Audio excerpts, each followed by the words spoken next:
Welcome back, everybody, to another episode of Around the Kinky Campfire. This is your host, the H.H. Julius Marquise, or just Julius. I am feeling jovial today. Jovial Julius. Ooh, alliteration. Let's do that. Just decided that right now. Okay, so I have another episode here for you, and I'm going to dive right into it. Per the usual, we have our ASMR. 1 second. It's an ASMR. That's the usual part. The time, it varies depending on how cold the drink is. And right now, this drink is pretty cold. And it is a regular beverage, okay, for all the different things, just to let y'all know. And we have, once again, not sponsored, the Sparkling Ice Caffeine, one of the staples that we have here. Would love to get a sponsor from this, but this is Blue Raspberry Sparkling Ice, which is absolutely lovely. Let's just go ahead and get started with the ASMR. In 5 seconds. Let's go over 5 seconds, shall we? Okay, here we go. 3, 2, 1.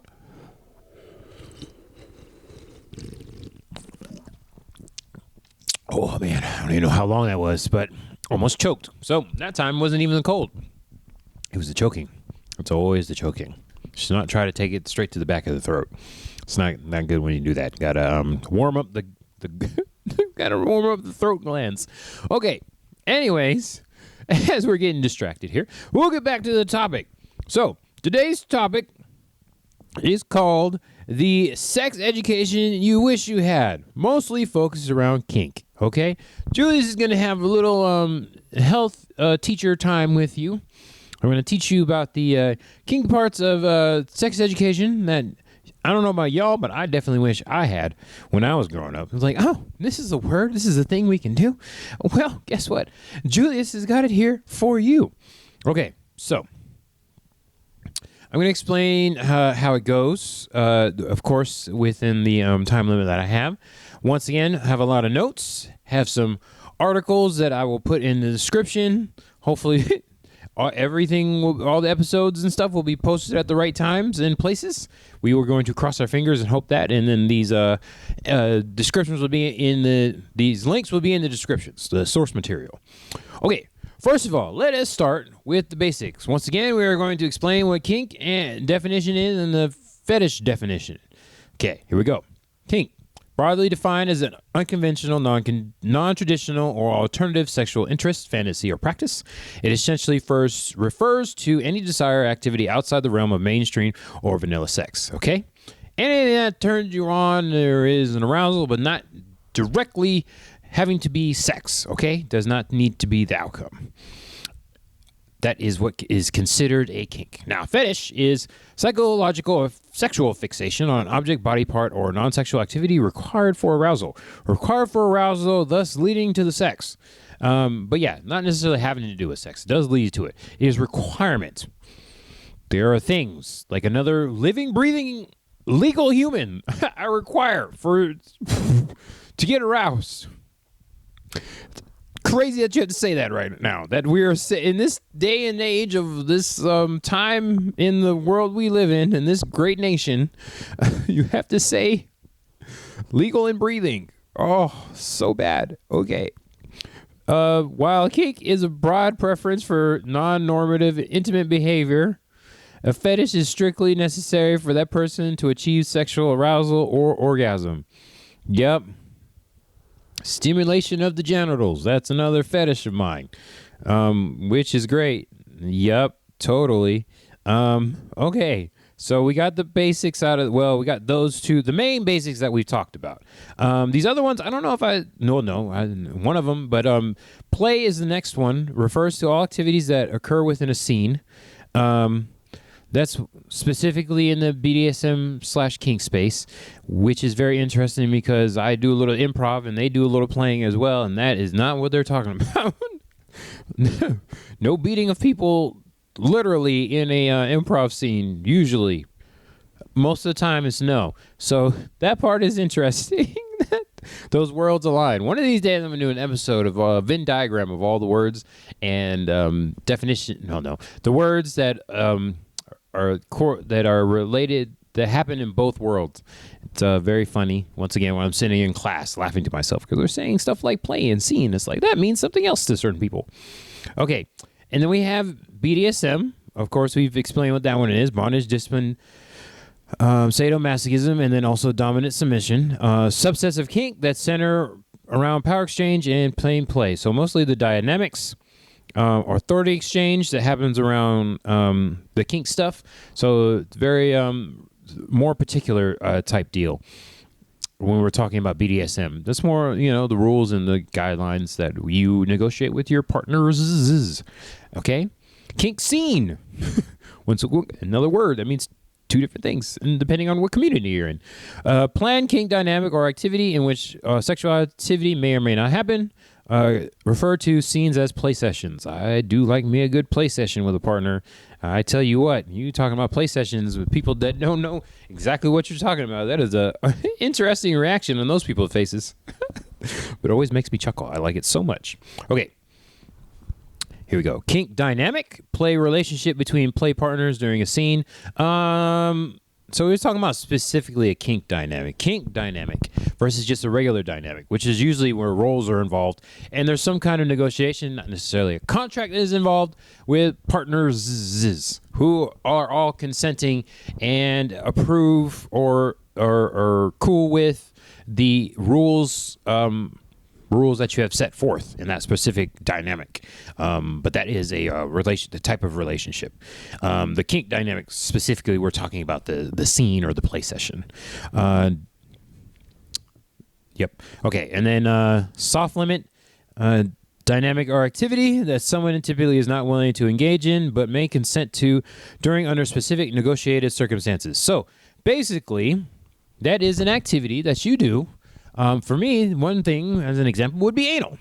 I don't necessarily do that with everybody. Whether in a scene, kink scene, or just a regular old sex scene, that's not something I do with every partner. Relationship and or dynamic is as well. It's not necessarily something I do. But if it's negotiated and consented, terms agreed, and I don't want to say signed away because that seems way too formal. Put your blood mark on the pact or whatever. If you're summoning a demon, sometimes you want a demon.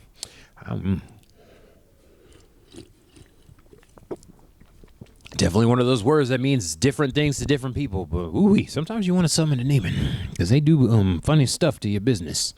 But yeah, so that's one of those things for me is anal. I don't do that with everybody, but certain people, if they're enthusiastic about it, we can have a discussion. So yeah, those are what soft limits are. Hard limits are the definitely no-nos. Dynamic or activity that someone is not willing to engage in under any circumstance.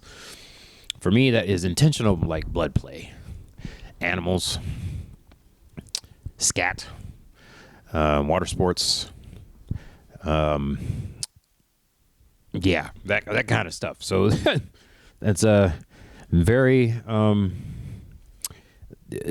no list. That is a hard no list. So we will avoid those activities and dynamics whatsoever. Okay. Play partner, persons with whom one is engaging in a kink scene. Sometimes, of course, there's always like Venn diagrams here and crossovers. Play partners could be a romantic partner or a dynamic partner. Could be in a dynamic. So it could just be strictly a play partner. I know for me, play partners are usually partners I play with in public and not necessarily, I would say generally in public, can be in private as well, but I do not do sexual activities. So that is including just grazing of the genitals. We just stay away from those areas. We stick to the back of the mid area, not necessarily the top of it, or at least there's some clothing that is on as well. So complete nudity is not a thing I do with play partners either, but to each their own. Also used as relationship label for someone a person is engaging in kink with on an ongoing basis, but may not be dating. Whatever that means to you may or may not include sexual activity. Like for my instance, a top term for the person who is in control of the scene and or activity.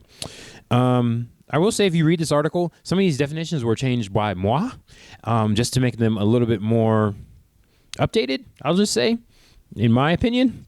So top and bottom, we know that our actions, not necessarily a particular label. So top is somebody that's in control.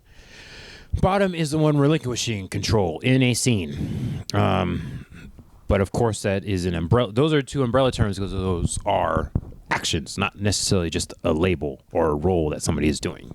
It is the taking control or giving up control positions. Okay. Dominant. BDSM specific umbrella for the persons who wields control and steers the dynamic. Can be dom or dame, depending on your gender representation. Although I would argue, let's just do non-binary with everything. Why does it need to be two different things? Just put dominant for everything. And then submissive, just like submissive. You don't say sub-a. A submissive-o. BDSM specific umbrella for the person who surrenders control within the dynamic. And then it goes by sub as well. So it's like, why are we doing gender specific terms for the dominant? Weird. Intimate partner, anybody you're emotionally vulnerable with. For me, it's definitely proximity.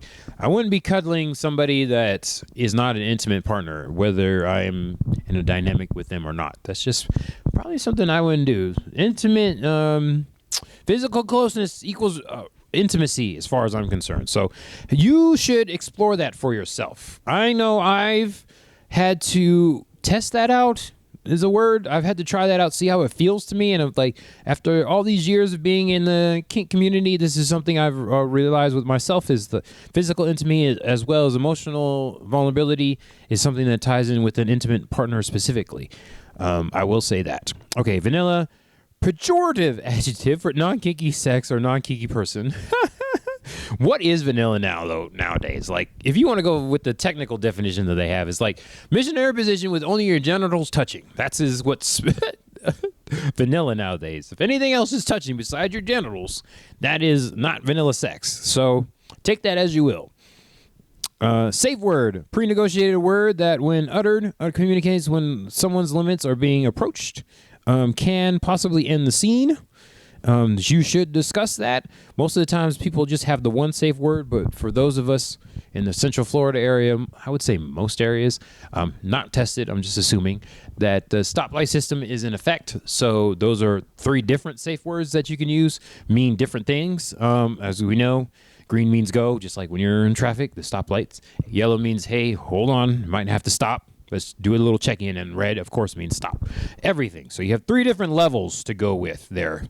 When you're talking, especially with somebody that's more experienced with the safe words and kink play, you should definitely check in and make different words for yourself. I know for me, just the stoplight system, I've been using it for so long, they're in my subconscious now. So if I hear those words, then I don't care what I'm doing. I definitely will perk up. I'm like, what am I doing right now? I have to check with myself. Am I doing kinky things to people? Oh, that's somebody else talking about their favorite color or something like that. But yeah, and then some people just have just one safe word where it's just like everything stops. I will say safe words and let's see here. Soft limits. There's some of these that cross over into the quote unquote vanilla world. It's like, if you're being annoying or talking too much in general, can I have a safe word for that? So you just stop. That'd be great. I need a live mute button. Just hit the mute button. Get this person to stop talking my ear off about randomness that I don't care about. Anyways, aftercare. Pre-negotiated care that occurs after a scene is done. Let's see here. Care can include drinking water, cuddling, reassurance, bath, eating food. So all those are different examples of aftercare. Coconut water, pudding cup. Those kind of things. So snacky. Some people have blankies that they need. I will say that aftercare, the person in the article, I do remember this when I was taking my notes, say the person that is the top in the scene should be doing it. That is not always the case. There are multiple times, especially in a public place, where somebody will have an aftercare partner. So it will not necessarily be the top in the scene that is doing the aftercare, but you should definitely negotiate that ahead of time. If that person is not a partner of the person or like a romantic partner of the person, when I'm talking about that person, I'm talking the top may not necessarily be that person's romantic partner or intimate partner, then if that romantic partner is there, they can administer the aftercare while the play partner or just I don't know, pickup play partner. So I will say the difference between play partner and pickup play partner is the pickup play partner might be temporary for that day or night, whereas a play partner is usually an ongoing thing. And a lot of the times, from my experience, that will not necessarily be the one giving the aftercare. So just a note for if you do check out the article, the author does say that. There is a difference there, especially if you've had experience in a public space before, which is interesting to see. I myself prefer not to do that. If I'm topping somebody, then I feel like aftercare should be given. But for me in general, I only top my partners, romantic partners, independent partners, whatever you have to say. We do the sex things too. So there's that. I will say that is a thing that happens. Okay, so I'm thinking about all the different situations that has varied, but in general, that is for me. I prefer to do the aftercare if I am topping somebody in a scene. Okay, we have completed the definitions, and we only have half our time left, which is hilarious. Okay, we'll try to get through the next few points. That was 1 point out of 6. We are a fifth of the way done with half our time. Okay, let me stop lollygagging here. Point number 2. The contemporary framework for safety protocols engaging is now RAC, but there are a lot of different acronyms. So PRIC is another one. Flick is another one, but we'll talk about RAC because it's definitely one of my favorites and one of the ones that the author here brought up. That stands for risk-aware consensual kink. The key word there is consensual. You are informed of the risk you are taking, which makes you aware of that, and then you consent to it. So risk-aware, you're aware of the risk, and you consent to it, which does entail kink. So it's risk-aware kink that you are consenting to. Being well-informed about the potential risk and benefits to all domains of well-being, mental, physical, social, financial. Yeah, there's FinDoms out there. Is crucial to one's ability to give and receive kink. One is expected to do research. Ooh, quotes, expected. If you are saying you are risk-aware, that is definitely an expectation that you have done your research. Ooh, and I know for me, which is highly debatable, but I will test people that I'm doing the stuff with. You better know the terms and definitions of what you are asking for. Nothing worse to me, in my opinion, than somebody says, you can just do whatever you want. That's like, bring out the nipple golf clubs. We're stringing people up. Ooh, that sounds terrible. We're tying people up by their toenails. Like, what are you... Nipple suspension is a thing. Like, whatever you want? No. Do your research. I'm 100% being judgy of people that don't do their research right now. This is ridiculous. What are we doing right now? Okay. Oh, we made it to point number 3. Consent is ever fluctuating and always revocable. Don't you wish you had a sex education teacher / health teacher teaching you these things when you were in high school? It's like, before I go out into the world and get my jollies off, I would have loved to know what these terms and acronyms and words were. Consent? Consent? I am a millennial. I'm an early millennial. Damn near Generation X. I didn't know what consent was when I was growing up. I didn't learn about it until I was like 20, almost 30, really. Consent. Huh. Boy, you better be glad you got people like, Dr. Julius here. Researcher, Professor Julius here to teach you these kind of things. Oh, my good Lord. Okay. Consent is ever fluctuating, always revocable. Always revocable. Let's just say that again. Always revocable. You can do it. Goddamn, you're like 80% done with the scene. You can revoke consent. Oh boy. Oh yeah. Okay. That's that's a hot topic. I just want anybody to know that is new to kink. If anybody tells you you can't have consent or you can't have safe words or something, do not do anything with that person. Leave immediately. Pull the eject button. Jump out of the airplane right then and there. One must check in with one's partners throughout any kink scene and negotiations. Consent is revocable. One way to do so is through negotiating safe words, which can be used at all times. The stoplight system we talked about before, and I talked about what they were. It's important to negotiate with play partners what each color means within each dynamic or scene. Once again, that is like the blanket umbrella term, play partners. So if your play partner is just your play partner, or if your play partner is any other type of partner, dynamic, romantic, whatever it is, it still counts. For that particular session, they are play partner, and you should negotiate what's going on. Even if you're talking about consensual non-consent, which somebody had an episode about. You should go check that out. There's still safe words in C&C. If the bottom or submissive cannot verbalize during a scene, negotiate a nonverbal safe word. Oh, those are good. Good old sensory deprivation. Or you just have a gag in your mouth. You can't really speak words, even if they're like 3 letters. Well, it doesn't necessarily have to be a gag in the mouth, but their mouth is, in that instance, occupied. Let's just say that. That's something that happens. Let's just say their mouth is, at that time, occupied. Some people like to hold like a tennis ball, so if you need to say a safe word but you can't, then you can drop a tennis ball or a racquetball or something. That way you know, oh, maybe I should do a little check-in. And then also just doing this with your hands, if your hands are free. If your hands are free and your mouth is occupied, then you start wiggling your toes. I would just have something, if you can't hold on to a ball, something that falls off or makes a noise. That's always great. That way the top in the scene knows that is do a check-in at that point in time. I would say for me, for the most part, mouth free is always good, just so communication can happen. Also, I, like to keep grounded by doing check-ins throughout the scene, just so everybody's comfortable. And 2, I'm a big mind fucker, so if the person cannot verbalize, I know that usually that's a good thing. And if they're going nonverbal, which we did not explain, I'll explain later, that's more of a advanced term, then when they do verbalize, that usually means, oh, probably should do a check-in at that time. They've come back to reality. Okay. Common nonverbal safe word is to drop an object. Talked about that. Okay. Tennis ball is great. It makes a noise and it doesn't really do damage. It's very light so people can hold on to it.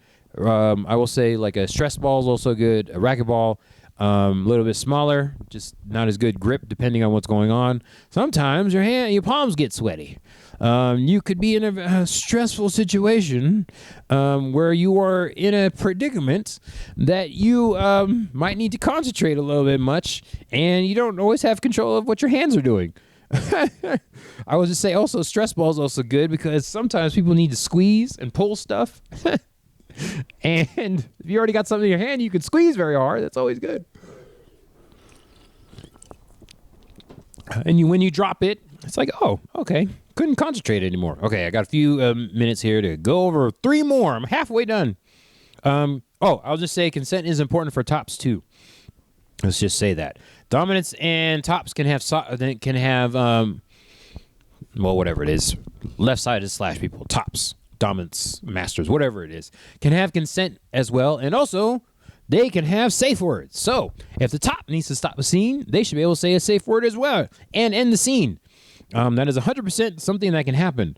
A top can have a safe word too.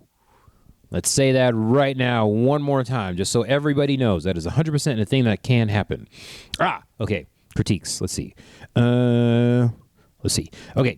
A want, will, and won't list. Also good for soft limits and hard limits. But these are things that you actually want that are necessary. For me, biting of booty is something I need. Doesn't necessarily need to be hard, but a good nibble. If I have a partner that has an ass, it doesn't even need to be a super nice one, just needs a booty, I show interest in them by biting the booty. That is something I need. That is on my will list. But a won't list is not necessarily hard limits. There is a little bit of difference there. I really don't have a difference there. But there's just certain things that's just like icky.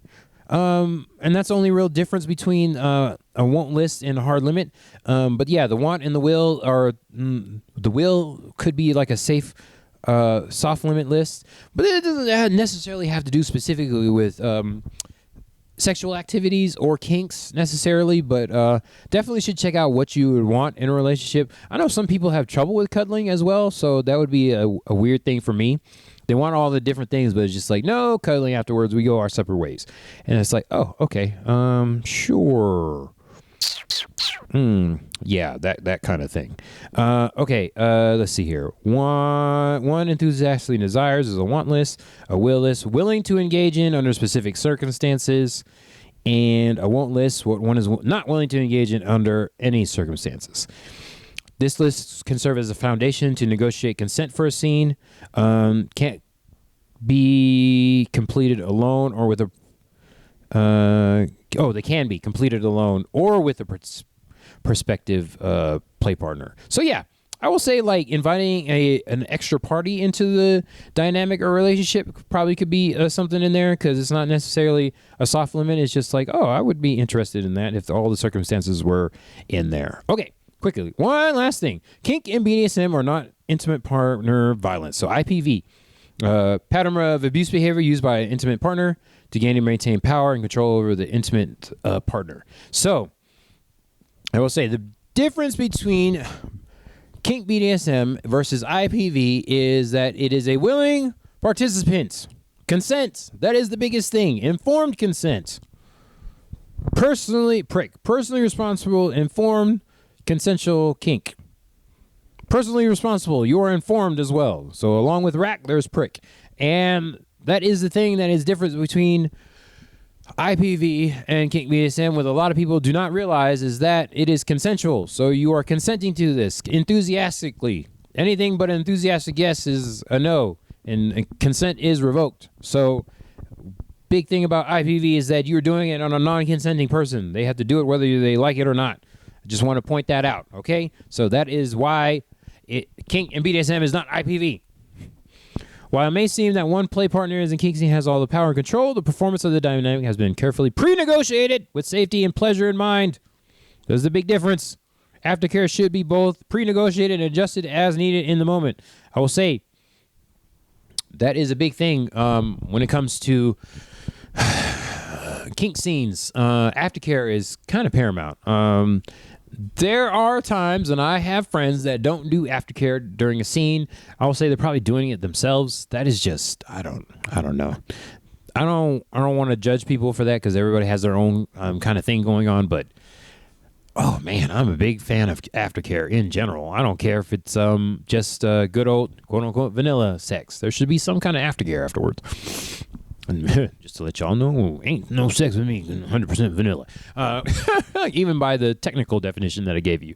But yeah, to each their own. But yeah, aftercare, if you need aftercare, you should be saying that. That is something that is not really negotiable, non-negotiable for me. So if you are a person, not speaking about me specifically, just a person in general, and you need the aftercare, go out and get that aftercare. Don't let somebody guilt you into not doing it. If you need aftercare after a scene at any point in time, I'm saying any point in time after the scene, even if it's a light scene to you or to hard scene, whatever your definition of the scene is, and you need aftercare, go ahead and get you that aftercare. That is a red flag if the person is not into that. Oh, terrible. Okay, so that was it. That is your sexual sex ed class with your health teacher, Julius. The kink version, wish you never had. I hope you enjoyed it. I know for me, I wish I had that. Oh my God, I wish I would have had that. Like I said, consent would have been nice to know when I was in high school. Oh, it's funny, but it's not funny. It's kind of sad. Let's reform these sex ed bullshit. You know, some states in America don't even have sexual education. Whatever the bullshit they were pondering on people, which is ridiculous. Abstinence is not a form of sex education. Stupid. Oh, I could go on a rant on that as well, but I won't do that because I've run out of time. This is your jovial Julius, the host of Around the Kinky Campfire. New episodes, audio version on Thursdays, video version on Fridays most of the time, but check the YouTube for when those episodes drop. Be sure to like and comment and on the videos, or rate the videos if you're doing it like Spotify or iTunes or something like that. And yeah, definitely comment and subscribe to the YouTube channel if you are not Around the Kinky Campfire. That is all for now. I'll speak to you, see you maybe next time. Hello.